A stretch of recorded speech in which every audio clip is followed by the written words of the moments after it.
Hey, good evening, everybody, or good afternoon, wherever you're coming from. Welcome to the Closing Beat. This is sort of a quick stock market update show that we do where we just try to cut through all the commercials and all the great stuff that you see on TV and just get right down to business, tell you how the stock markets are doing. Before we get down to business, we got a class tonight. If you're one of our customers, you've already got the invite. We're going to do stock market loss and statistics. It sounds geeky. It's a little geeky. It's geeky. But I'm going to go through just a few slides. I promised 5. I squeezed in 6 slides. I'll make it quick, and then, of course, I'll stay as long as possible, as long as you guys have questions. So we do that class every Thursday for customers. Not always geeky classes. Sometimes we're helping our beginners. Sometimes we're helping our retirees. Sometimes we just go over the portfolios and just kind of keep everybody updated as to how their investments are doing. If you'd like to check that out, you could go right on our website. All of our portfolios and their performance right on the website. We use a mix of those portfolios depending on what goal you may have. Well, that's all I got. If you want to play a game, by the way, it's called Guess the Dow. If it's your first time watching, just guess where you think the Dow is going to close next week. If you're closest, without going over Price is Right rules, we'll send you $100. No strings attached. No sales, no marketing, no spam, no nothing. Just we'll send you $100. If you're one of our customers, we'll credit your account. So we announce those winners. Well, tomorrow we'll announce the winner for last week. So here we go. Stock market. You got the Dow down 12. You got the S&P up almost 12. Wait a minute. Alarms, right? You got the NASDAQ up 24, and the Russell had a great day, actually. We'll cover that. Remember, anytime the Dow and the S&P are sort of diverging, right, your alarms should go off. You should ask why. What's going on? Why aren't the markets moving all in the same direction? If you have the Dow, say, down 12 points, right, you usually see the S&P down 1. It's about a 10th relationship there. If the Dow's up 100 points and the S&P's not up close to 10, you should ask why. What sector held us back? What stock held us back? What happened today? So for example, today the Dow was lower because of Boeing. So if I go over to the charts here for you and we take a look, you got the Dow, of course, on the top of the dojo there showing red. You got Boeing down about 3% today. It's a big weight on the overall Dow. Also, if you're one of our customers or you just joined us and you're just getting started, you should have access to the dojo. We send invites out automatically. You can come in there and play along with me and add your own symbols and all that great stuff. You can also see the video library if that's helpful. This will be where the class tonight will be posted if you can't make it live. And we have all kinds of great stuff in there, from technical analysis all the way down to really basic sort of how to use your account and how to see what's going on. So and there's my plug for that one. Anyways, let's go back. So we got Boeing down today. Just more issues there. Maybe a new issue with the planes, delays on when the individual airlines think they're going to launch. I believe most of them have changed to September. They're grounding flights until September at least. And was it Southwest maybe said October? I can't remember. Either way, after the summer is what they're all planning on. And so that held down the Dow today, which is okay because the Dow's just pulling back after that sort of extended move. We're all okay with a small pullback, right? Nobody seems to care about that. If we have the S&P 500 higher today, that's a good thing. Just a little up day after a nice little pullback. This is a nice breathing market. That's not going to stay like that, but it's a nice breathing market. You don't mind the up moves followed by a little down move, then an up move and a down move. Nothing crazy. Volatility at least a little lower recently. So let's go over to the NASDAQ. You got a little bit of a pop on that one as well. Just a little bit of people trying to buy this little recent dip. Not a big deal. The Russell, she's teasing us. The Russell higher when the markets were really not higher by that much, right? So it's not relative.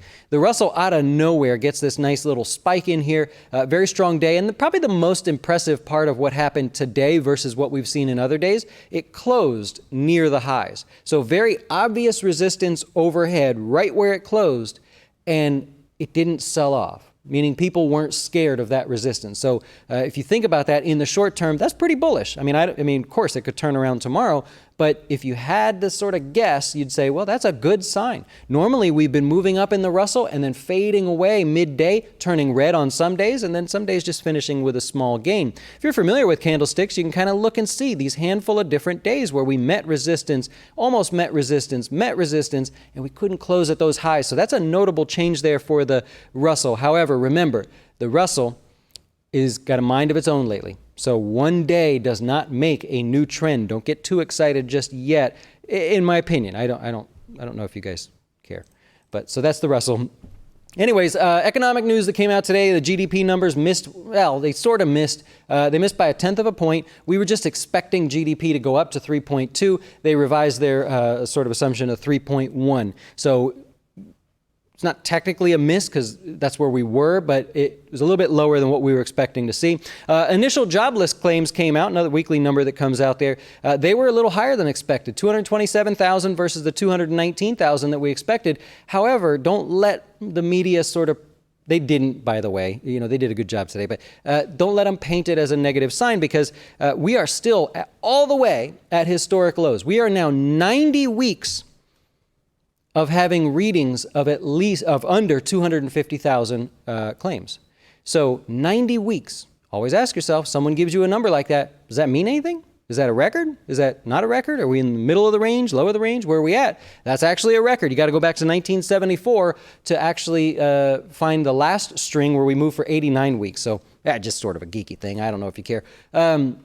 G20 meeting coming up here, all the focus on Trump and Xi. They put out some sort of demands, China did, to Trump and sort of said this is some talking points that we're not going to really budge on. And so that'd be interesting to see what happens there. Almost everyone does not expect any sort of trade deal, but there could be the possibility where the progress is being made and so Trump pulls back on some or all of those tariffs. Even that, I think, is kind of a long shot. Where you guys stand on that one, let me know. All right, stock market-wise, I want to show you something here because we've been covering this day by day, and I'm the guy that will tell you ahead of time. I don't like to tell you afterwards. Anybody can come on here, turn the camera on, and say, see what happened? We told you. Tell me ahead of time. Let me know what's going to happen. Well, we've been talking about the defensive stocks helping support the market, but some of the cyclicals and your exciting areas had not been doing that. So I've been walking you through that day by day, and yesterday we said, what do you think would happen if the defensive stocks, which have pulled back, all of a sudden give a little bounce, even just a little bounce, and those cyclical stocks, your communication services, your tech stocks and transports and everything, what if they bounced at the same time? You got a recipe for another sort of rally in the markets. Well, today we saw that. It was so cool. We almost perfectly saw that. So we got semiconductors here near the top of the list. They're just continuing from yesterday's run. Micron Technologies reported earnings. Everything was basically good. They reduced CapEx expenditure and everything like that. They're about 4% of the semiconductor, the SMH, by the way. So a nice little move on the SMH here today. It's still a mixed sector overall. Look, if we go into it, dig into some of these stocks in detail. Why was Intel lower? 1.5% today. Got a lot of resistance there to deal with. But Intel was lower. Texas Instruments was higher. I just finished a higher by 1.25%. And so you go, all right, we got the semis moving higher, but hesitantly. Not every stock is moving higher. In fact, did you know that not every stock in the SMH has moved higher together? Oh, no, I'm sorry, lower together for the month already? So they've been able to show some support. However, when the markets are down and the SMH is down, not all of them were down. They've been a completely split area. So 4 times already this month, the SMH has moved higher, and every single stock inside of that ETF moved higher at the same time. Not even once has the SMH moved down, and every stock in that sector was down. What does that tell you? Does it give you a hint? Hopefully it gives you a hint of strength, right? So they can't uniformly move down, which means there's strength in there. There's some stocks fighting, but they can uniformly move up. So anyways, SMH was a good one here today. You had retail here higher on the day. Really good there. You had REITs even bounce back a little bit today. It doesn't matter which one you use. You could use like FREL or ICF, whatever you like. So a little bit of a bounce after a pretty strong pullback there. So think about what's going on. You got REITs, you got healthcare. These are the stocks that led the market to new all-time highs, but the rest got left behind. So you got these helping out today. You got utilities. Okay, it was fine, right? The defensive area there, little bounce, not a big deal, but still a little bit of support. Now add to that those stocks, or those sectors we've been talking about, like those 4 that we just mentioned. Now add to that the other areas, communication services. It's XLC that we use on here, just that's on the list. Nice little pop today. Financials, nice little pop today. We mentioned semiconductors, nice little pop today. Retail, nice little pop today. So it doesn't mean that we're all of a sudden going to scream higher from here, but it's a day by day walking through the market so you can have your finger on the pulse of what's really going on. So we started off by saying earlier this week, if your 401k or your IRA has not hit all-time highs, but you notice the stock market has, totally cool, right? You know why now. So you go back and see what we were talking about. Now we have the potential of these sort of the sector leaders that have pulled back, given a little bit of a bounce. I don't know that it's just going to scream to new highs from here. It doesn't feel like it. But you got a little bit of a reason for a bounce with those, which helped the markets on the first go around. And now you have everything else trying to help. Besides oil. Energy was a little lower today. And of course, you can understand that one as well. It had a good run. So if you're looking at the price of oil, it's had an amazing rally here over the last couple weeks or so. That's totally okay if it takes a break. That's the one sort of parachute behind this market that's holding us back just a little bit and could hold us back going forward, because we've had a nice rally. What do you have after nice rallies? We have short-term traders. They want to take their profits. You have people all in here that had massive losing positions that are also saying, woo, lucky me, I get to get out. So a little bit of selling pressure in the short term, you would understand that you would be okay with that if you're an oil trader or if you had some kind of oil exposure in the stock market there. So if we get the utilities coming back a little bit there and we can get energy and consumer staples to help support, all of a sudden you had the original leaders and you had the laggards now moving higher. You got a recipe for a market rally. The one sort of thing that gets in the way, Trump, right? I don't know that the Democratic thing tonight, that's okay. I don't think there's anything that rocks the markets there. Maybe Bernie Sanders, he's not seen as friendly by the stock market. But you got Trump. What happens over there overseas? What's he going to say? Things like that. So of course that can make the markets move there. Okay, let's move on here. Feel like I just kind of walking through the same stuff every day. Gold. Did you see the pullback in gold? We mentioned the other day, on this day that it broke out, it was then 3 standard deviations away from the 50-day moving average. When that happens, we look back for you and we found out that the average rally or decline, in this case decline because we're talking about an uptrend, was 2.98%. And I said, that happens within 3 days. So a really short window. I know the investors, you guys don't necessarily care about this, but it helped you avoid chasing gold. Well, what's happened? Today is day 3 since I mentioned that, and we have now fallen 2.86%, almost perfectly to the stats. I love when the stats work out. So if you missed that whole thing, we went through and made that sort of our focus of the day the other day, 3 days ago. Today's the 3rd day. Awesome, man. I love when you can boil it down to something like that, and instead of being emotional, you could say, well, what am I supposed to do here? I'm not supposed to buy gold. It's overextended. I get it. What am I expecting on the downside? Great. You may want to go back and see, if you're an investor in gold, you may want to see what happened afterwards, 3 and 6 months out. It's not pretty. And a year later, by the way, not pretty. Okay, so if we go to the S&P 500, 63.3% of the stocks are above the 50-day moving average. Interesting twist here. Healthcare now has the most stocks over the 50-day moving average. Why? Healthcare's done well. Remember, it was one of the leaders that got to new highs when the markets got to new highs. So a lot of stocks in that area starting to rally. It's going to be a volatile sector as the presidential election thing starts getting underway. So keep that in mind. Utilities came in second, although utilities are still technically overvalued here in the short term. So just be a little bit careful there. All right. Energy and real estate, these are your 2 areas of the market that have the least amount of stocks over the blue line, which is the 50-day moving average. And that's understandable. The energy sector's been a little bit weak there.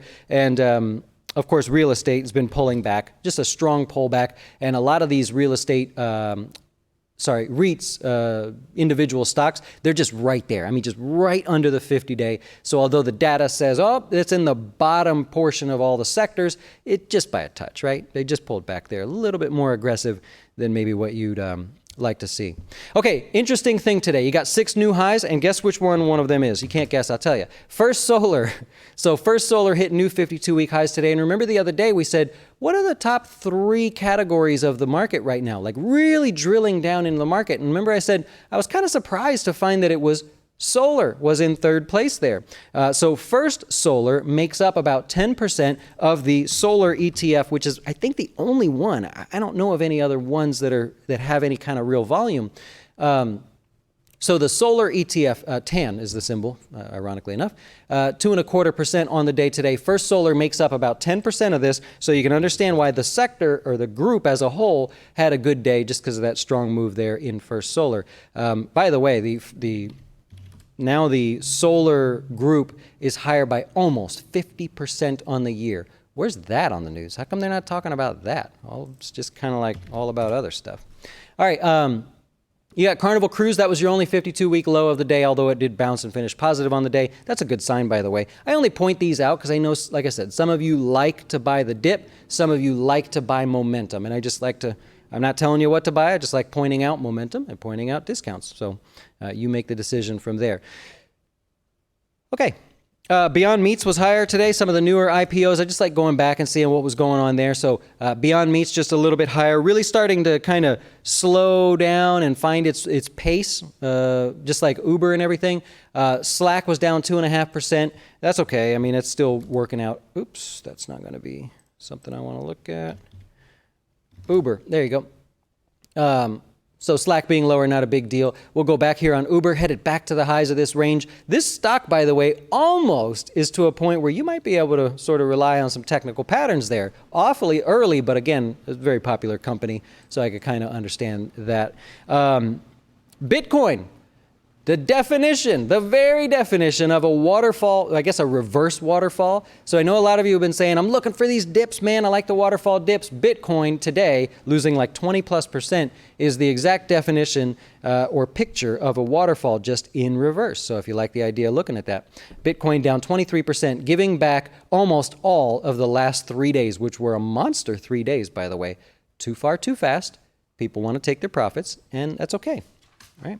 As long as you understand what people are thinking and emotionally trying to do, then you never get mad at a stock. You go, I understand that. All right. Utilities, they had a great run. I understand if people want to take their profits. REITs had a great run. I understand if people want to take their profits. And then when you see it, you're not scared because you know why they're taking their profits. Okay. Tomorrow, we got consumer sentiment numbers. That'll be a market mover, comes out at 10 o'clock. You've got Boeing, we talked about. Ford cutting 20% of their staff in Europe. So I didn't look too deep into that, but that's not a good start there. I know they've had some issues over there, but of course you want them to do well, or I do anyways.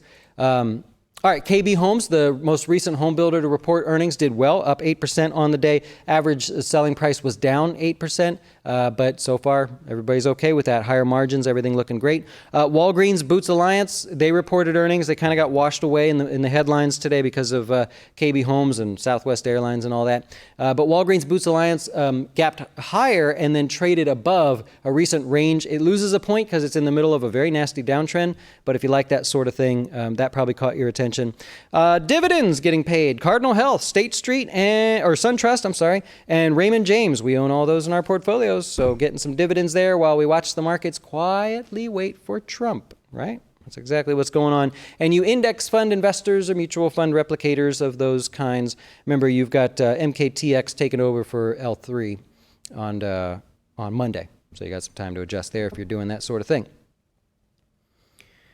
Ricardo, he's thinking the markets go kaboom from here. Okay. One thing I would point out going forward, let me see if I can just pull it up and help this. You just keep in mind how much the markets have moved for this year, right? It's been a good year. So if we go down to like say the beginning there, where'd we open up here first week of the month? Let's go back even further. If we can figure out here, where are the markets at the moment? We got gains of, say, let's call it 18%. That's pretty good. How often do you hear of the markets being higher by 25%? Actually, we did a class for our customers to tell you how often that actually happens, but it's not something that you see repetitively, and we've seen a lot of that lately. So if the markets did fall, again, it's one of those things I'd be like, I kind of understand that, you know? I almost wish the markets would fall through the summer just a little bit. Give me 7%, right? Give me something that's just a little bit scary. And then towards the end of the year, let's finish strong and post a 22, 25% number or something. That's what I would like. Can't get always what you want though. Yep. Wow.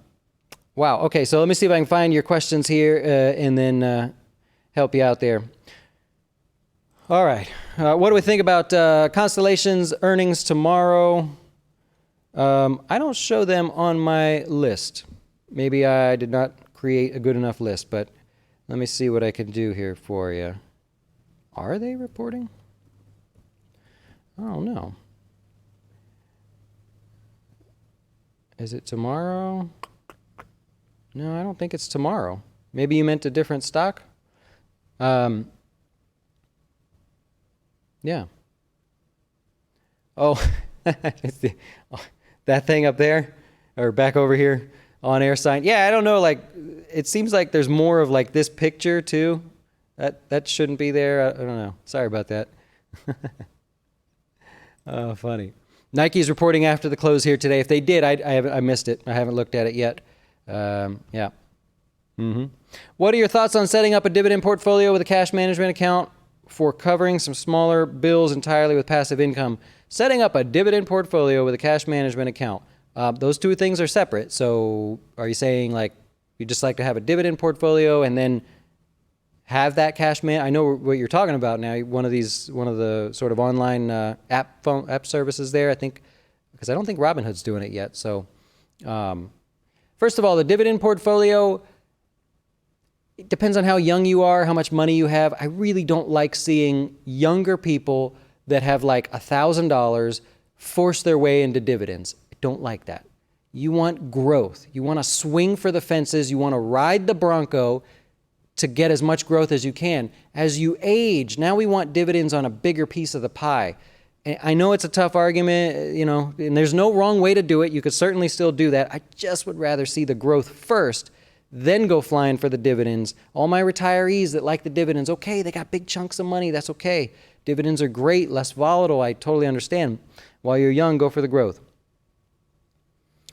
Thoughts on the aftermarket run-up on banks? What's your opinion about? Well, either way, I don't know where they're at here after hours, but if you're looking at these banks that had a good day, or you're looking at the sector ETF, they got plenty of room. So they can run, right? They're not going to be extended, overbought, overvalued, nothing at least another 3.5% with my horrible math. So something to look at. Holy cow. Sorry.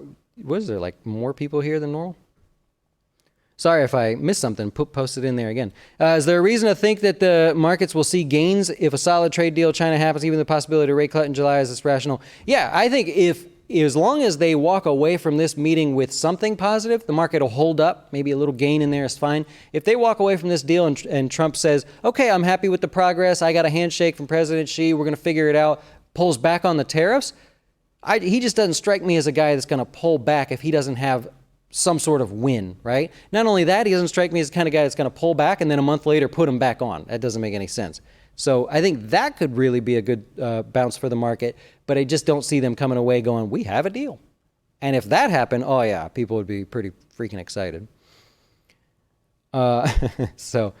What do you think about investing in beaten up dividend oil stocks like Halliburton and Apache? I understand the attraction. I can't tell you to do it or not, but I understand the attraction and I understand the bargain hunters out there. You value guys. You're out there looking for the fundamentally cheap stocks that maybe offer a dividend for a little cushion, and you're looking in the beaten up sectors. That's more than an acceptable strategy that I know is very common. So I have no issue with that.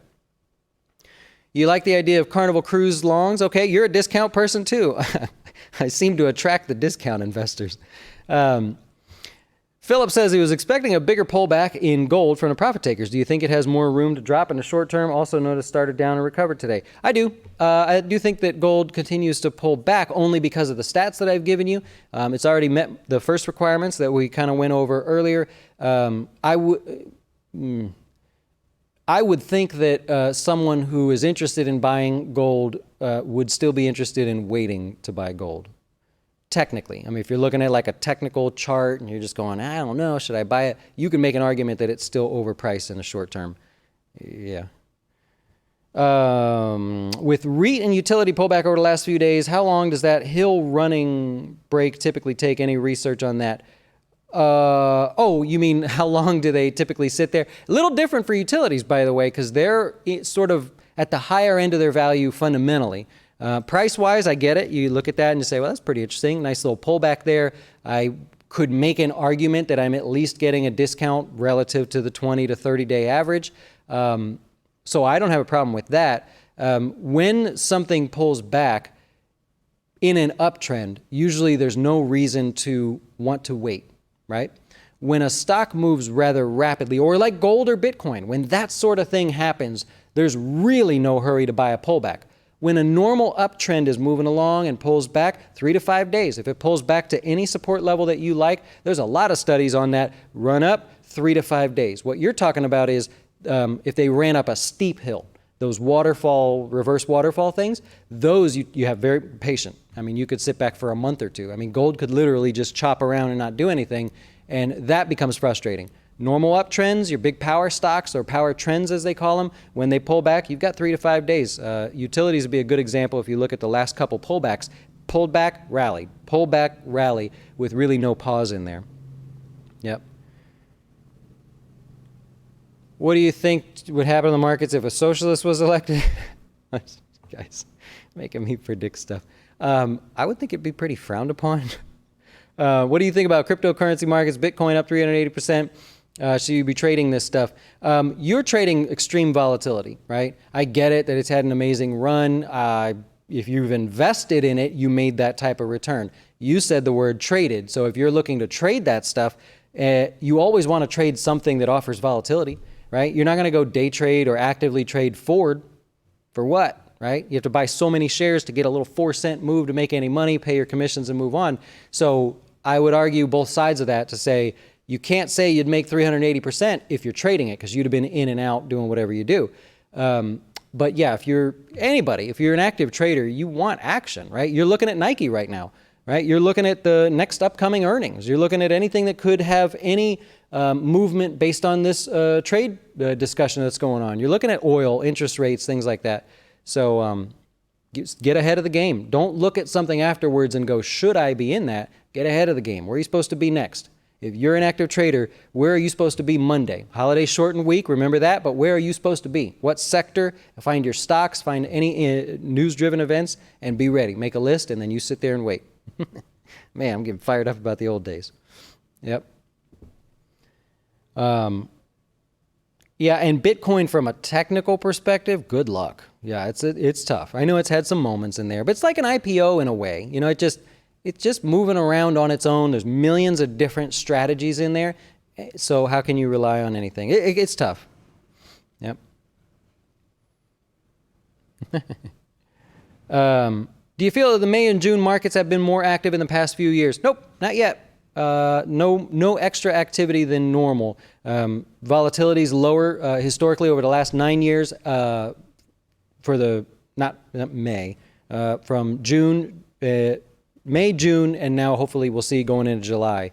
No, not more active though, at least so far. Cool. Did I do it? Did I answer all the questions? I've been trying to test this thing out around the 30-minute mark. Seems like that's helpful to you guys. Hey, well, we'll be back tomorrow. If you're one of our customers, we're going to be here back tonight, 8 o'clock Eastern time. We'll get started for you guys. Market statistics, market decline statistics, and more importantly, with all the geeky details. And we're going to do some asset class talking too, like where's the best place to put your money if you could only pick one place? Or is there a best place to put your money? We'll go through all of it, share the data with you, and of course I'll stay as long as possible, or as long as you guys want to answer questions. Have a great rest of your day. We'll see you tomorrow. Why should you choose Jazz Wealth as your retirement or long-term investing service?